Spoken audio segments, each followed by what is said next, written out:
George Sand, de son vrai nom Amandine Aurore Lucille Dupin, est née le 1er juillet 1804 à Paris et décédée le 8 juin 1876 à 71 ans.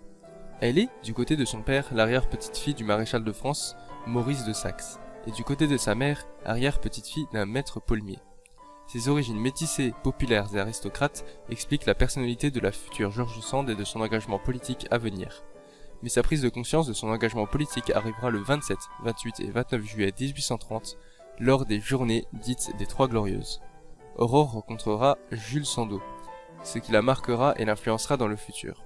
Le 4 janvier de l'année suivante, elle quitte sa ville de Nohant pour Paris, afin de rejoindre la Société des Berrichons, une sorte de club de littérature romantique où elle retrouvera Jules Sandeau.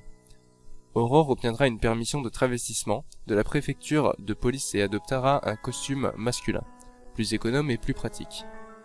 Elle ira au musée, au théâtre avec ses compères de la Société des Berrichons.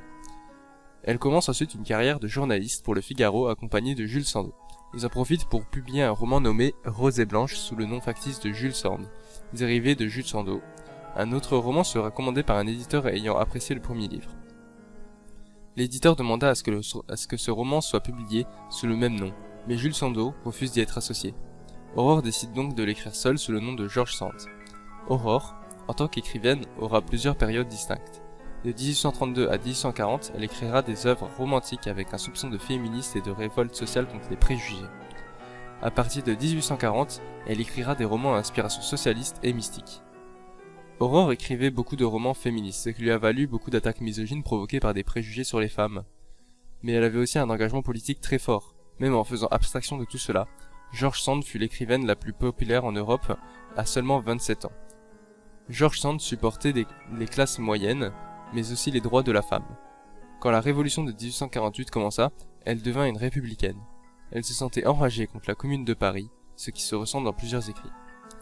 Elle devint très active politiquement après 1841, tellement qu'elle fut un membre du gouvernement provisoire de 1848, et durant le coup d'État de Napoléon Bonaparte, elle négociera pour que le jugement de ses compagnons, en attente de jugement, soit moins sévère.